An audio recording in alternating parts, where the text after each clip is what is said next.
Greetings, welcome to the show. I'm the host Mike Hass, and we're here with 302 Baby. Gang. What's up, man? 302 Baby, that's why they hate me talk to me. Don't welcome me and put my killer suit on. Y'all know the fucking season. This is my season. Halloween. You know, this is my season. You know, Christmas is Santa Claus's season. That's my season. You're all warm now. Yes, sir. Yeah, so, welcome to the show. 302 Baby is a musician. He also posts some funny shit to his Instagram.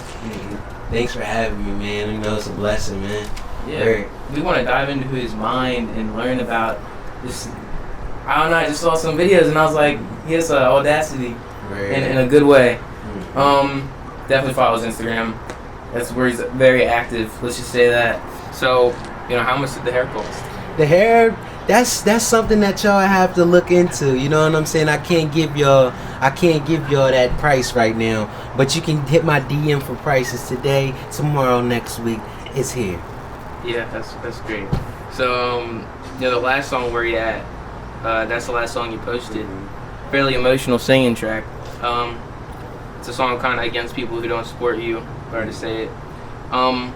That's how I describe it, but how would you describe where you at? Wow, like for real, like to be honest, you hit it right on the head, bro, because it's just like where were you at when I was down, you know what I'm saying? And that song is basically, it just touches on before I started to turn my hair a different color, or, doing the different weird stuff. I was trying to be somebody that I wasn't. You know what I'm saying? Like, even though I lived a certain life and I've dabbled and experienced with certain lifestyles, I just figured like it wasn't my wave. So when I found my wave, now people coming around. So now I'm asking them, like, where was you at when I was down? When you were struggling. Yeah, where was y'all at? Like, now I'm kind of getting up and everybody's starting to notice me. Like, now they want to come. So now it's just like my question, where was y'all at? Because, like, not everybody is, support, like, in terms of, like, I don't know, relationships, not everybody's gonna flock to someone when you have nothing going for you, when you're starting something. But when people start something, they're like, who the fuck are you to do that? Who are you to do that? Yeah. Who are you to record something and put it out there? Like, you think you're trying to, no, you're just trying to make some cool stuff. People just gotta respect, people are just trying to make cool stuff and just entertain, you know what I mean? And also, let's talk about Ashy. It's crazy because I've been thinking about like bringing Ashy back.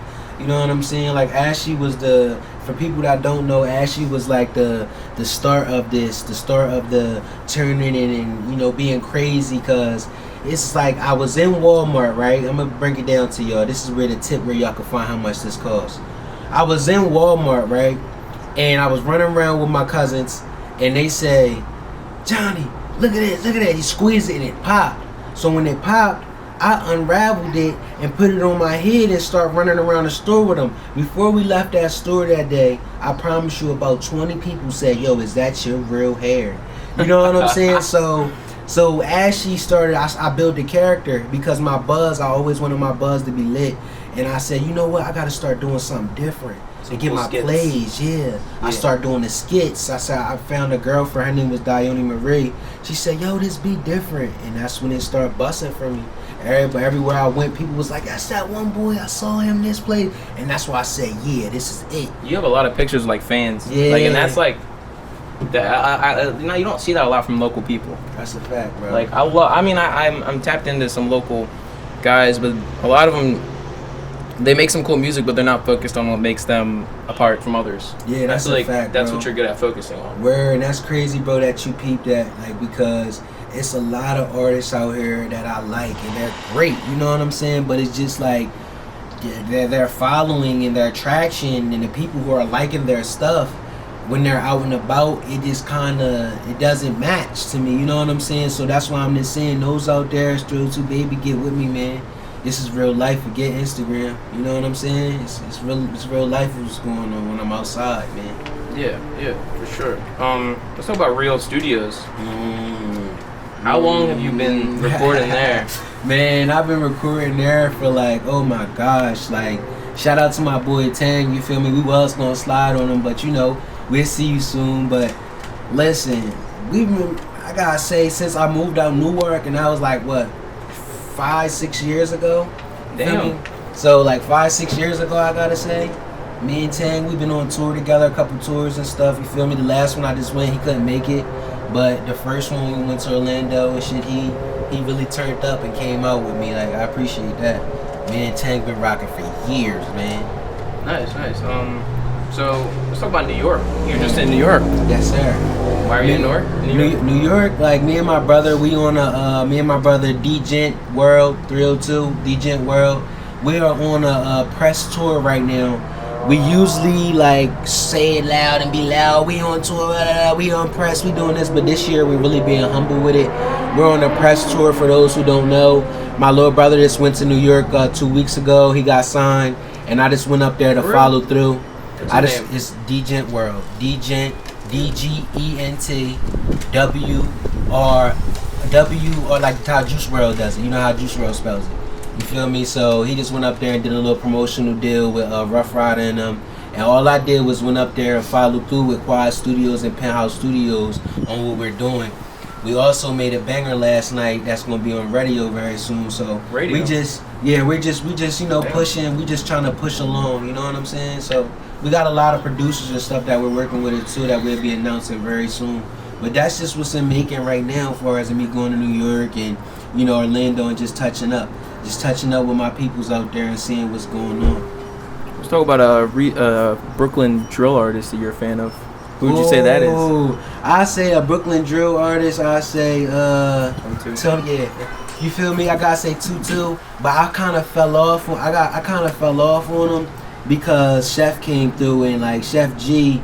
He really is on some type time where he got that swagger and Sleepy Hollow in them. Like I love Sleepy Hollow. Yeah, they kind of overriding Tutu on me for right now. So I gotta give it to them New York guys, man. They turn me up. It's cool to see like the drill movement up there because it really shows a blend of two type of drills, and it's like you mix it Chicago and the British drill, and it's just like whoa, like it shows how much hip hop has evolved. And I feel like that's always such a beautiful in terms of music. Sleepy Hollow also, just goddamn, like emotional wise, like you get deep in and you're like, my body, you know what I'm saying? But then you also got that at 6 a.m. in New York, very emotional. He actually mixes that island sound and reminds me of 223's. A lot, he does that islandy sound a lot. That's born in Jamaica, raised in I don't know, it's Brooklyn, but there's a certain place in Brooklyn. Yeah. Let's just go into the last year in April. That one boy on Main Street with the guitar. Let's talk about him. Okay. That was funny. You were like singing with him and stuff. Well, it was talking on him. I watch a lot of like James Brown and Elvis Presley, all them dudes back in the day. Their performances, right? Excuse me. And their performances, like they were real flashy. So I'm like, yo, what can I do while I'm chilling to keep myself moving and keep myself looking like I'm out and I'm going and I'm doing something. So I'm walking down Main Street one day, and I'm like, I see the one dude. When this one dude just keep playing the guitar, I saw him a couple days. You know what I'm saying? I'm like, damn, I keep seeing this dude out here as much as me. So I had to stop him. I said, bro, you mind playing a little tune while I sing? He said, sure, man. I asked him if he had an Instagram. He said, nah. So from there, I said, I'm going to put it on my gram. And when I did that, bro, that's what really bubbled it. Like, made people be like, yo, you're on some different shit, bro. You're different. Keep going, bro. Where you from? Where you at? A lot of people didn't even know that I was in Delaware that day. You know what I'm saying? Because the way I made it look, nobody in Delaware is doing it. Very organic. Yeah, very definitely, organic. Definitely. Then it just looked like you're just jamming and you're just trying to spread that musical love. That's a fact. So so what were you always told to keep on you? You know, man, I keep that thing on me. You feel me? Double cup. You feel me? I keep that thing on me, and I keep the double cup. I ain't want to tell them that. I ain't want to tell them what I be sipping on, man. But you know, the kids don't pick up no double cups, man. You feel me? And this don't. I keep that thing on me too, though. You feel me? That thing. I keep that thing. Yeah.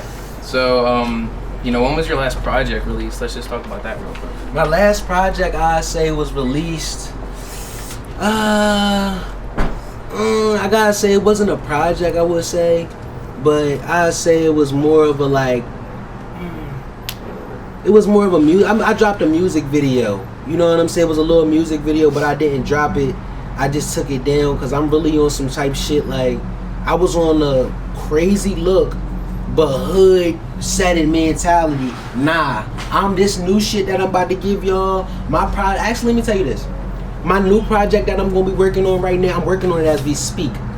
I'm working on far as and just getting these bitches together and just showing the world that I'm Playboy. I got Playboy Mansion John, I got Playboy John, you feel me? I'm showing them that I'm Playboy right now while I push my artist DJ. I push his music, you feel me? We trying to get all the bad models that's nasty and whored out. So, let's talk about that backwood fanny pack. That was fascinating. That was fascinating. Fascinating fashion. So look, the fanny pack, John, I was down Orlando the first time I went down there. My man's Cozy and shit, we just left New York and shit for the first time, first little tour I ever did in New York. He said, you know what, let's keep it going, we out Orlando. So he was like, yo, when you come down here, I got some stuff for you. Alright, next week I went down Orlando, got down there, he had a little ounce for me. And inside, and not just an ounce, but he had a bag for me. I'm like, yo, bro, you know I like fannies, a backwood, John. Where you get it from? You feel me? His mom and stuff be traveling and stuff, getting them different stuff. So when she went on a road trip with the basketball players, I guess they gave it to her, gave it to him, and he gifted it to me. What? Fanny pack with an ounce in there, that's some good from Florida? Come on, man. But yeah, that's the Florida. That's it's fun to make fun of Florida, but it's fun as shit. I'm gonna be honest. Bro, it's fun to make fun of stories you hear, but it's fun. Yeah, bro. I'm gonna keep it. I went out Florida, boy. Them girls is out there washing cars with bikinis and shit on, bro. I'm like, what the fuck? Facts. Yeah. So you have a fascination with Lil Uzi Vert? Yes, all the way, bro. And it's just like at the end of the day, it's just like people always call me him, which made me tune into him more. Like when I first started this shit. And cause I started this shit being funny, like super funny and putting the white shit on my lips. It got to a point where I said, all right, let me settle that down and start trying to be drippy with it. As soon as I start being drippy with it, everybody was like, yo, Uzi. Oh, that ain't Uzi. Like, I promise you, I had so many people call me Uzi. Like, in purple Philly. hair. You know? Word, I be in Philly. Well, what's cool about Uzi is he's from Philly. He doesn't sound like he's from Philly. Word, he sets himself apart. Well, I found Uzi in 2014 through Core. I was just like, he doesn't sound like Core and he doesn't sound like Quilly. Mad respect to Quilly and Core.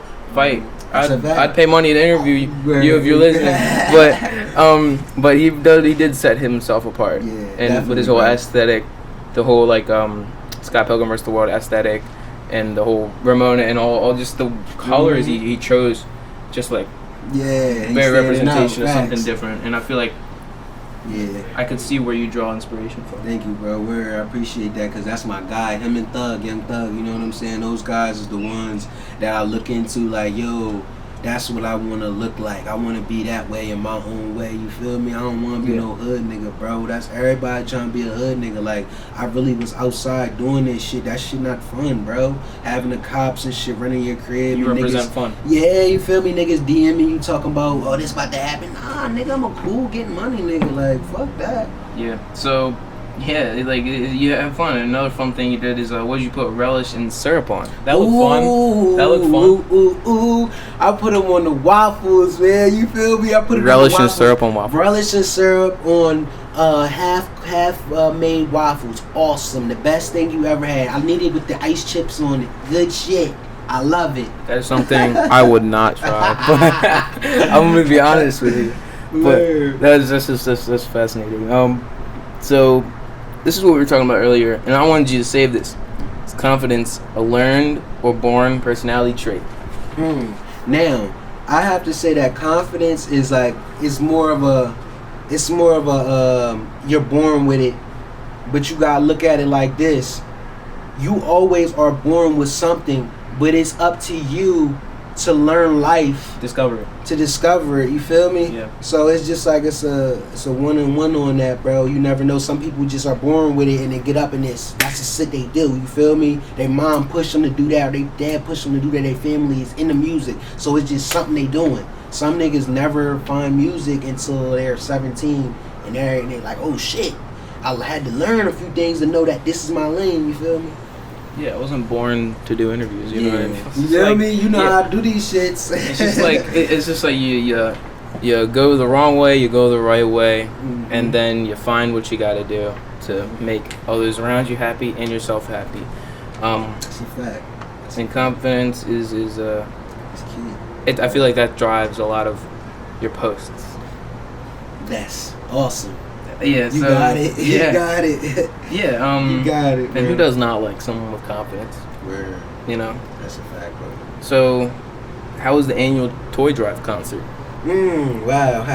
That, man, that even gets deep because it's just like, that's what changed my life. Like me and Young Swag, we've been talking and stuff for like years, bro. Cause I had like talking about that street stuff and why I changed to this. My mom had sent me out of state because a lot of my friends was getting killed and shit over the stuff that we was doing. And had a probation officer, and he had came and showed me one of my friends who got killed. It was like showing me it on Instagram. So my mom sent me out Maryland like, yo, get out of here. I went out Maryland, was going to school out there, met Young Swag. Me and him start touring immediately. You feel me? He liked what I was doing. People down there was loving what I was doing. So he helped me. After that, years later, we keeping in contact. My little brother started doing music. He like, yo, I'm doing a tour drive, John. I ain't forget about you. Come out. Me and my little brother went out there. It was a whole bunch of people. I'm talking about kids galore. And that's where we started to build our fan base at. And then that's when it started to rise from there. The next 2 weeks later, we went straight up to, I think we went to our first little PA tour and stuff. And then that's when we started to go on to New York and Orlando. We just started going crazy. You know how to find opportunity. You feel me? That's what I'm hearing from you. Feel me? I'll be honest. You know how to find opportunity for yourself. Yeah, man. He made it like, and talk about that situation, like, I kind of like, I still be on. I probably wouldn't be in Delaware right now if I have an attitude problem. And that's why I act so wild, because that calms me down. Like doing these crazy skits, it calms me down from doing crazy shit. You feel me? And on my last tour with Young Swag, I want to say I apologize, bro, because you looked out for me the whole fucking time, bro. And all I did on that last tour, I was fucked up, and I snapped on all of y'all. You know, because I knew I had pull in that area, so I knew nobody was gonna fuck with me. None of the guards was gonna fuck with me. And I was snapping, I was being real disrespectful, you feel me? And I really apologize, but that annual tour drive turned me up, bro. Interesting. V Savage Life versus you. Who won? V Savage. Man, which one was Battle rap. V Savage. When was this? 2018, I think. 2018. Maybe 2019 too. Damn, I don't remember that joke, bro. I don't think I remember it. Yeah. Where was I at? Damn. It was just a battle rap thing. I just looked it up. I just found it. Man, I don't remember it, bro. If you're listening to V Savage Life, tell us in the comments. I mean, word, I don't remember that joke though, bro. I gotta look that joke. That's so much shit, bro. That. What should I do? I don't remember that one. All right. 1997 is tattooed on your face. What is the significance of that year? 1997 is like when I was born. You know what I'm saying? When that baby, 302 baby came out. You know what I'm saying? And Entered the world. Yes, sir. And it started to get real. Facts. It is getting real. It getting real. Got me to get a fucking interview with you, man. That's a gang. I appreciate this shit, man. Yeah. Anything you want to announce before we wrap it up? Word, man. I just want to let y'all know that it's 302 baby. This is why they hate me. You feel me?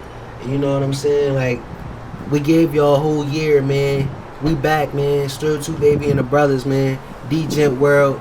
Yeah, we here, dog. Drippiest niggas y'all ever saw, man. Yo, bum by the way. What's up, baby? Come sign us, nigga. Gang. You heard it.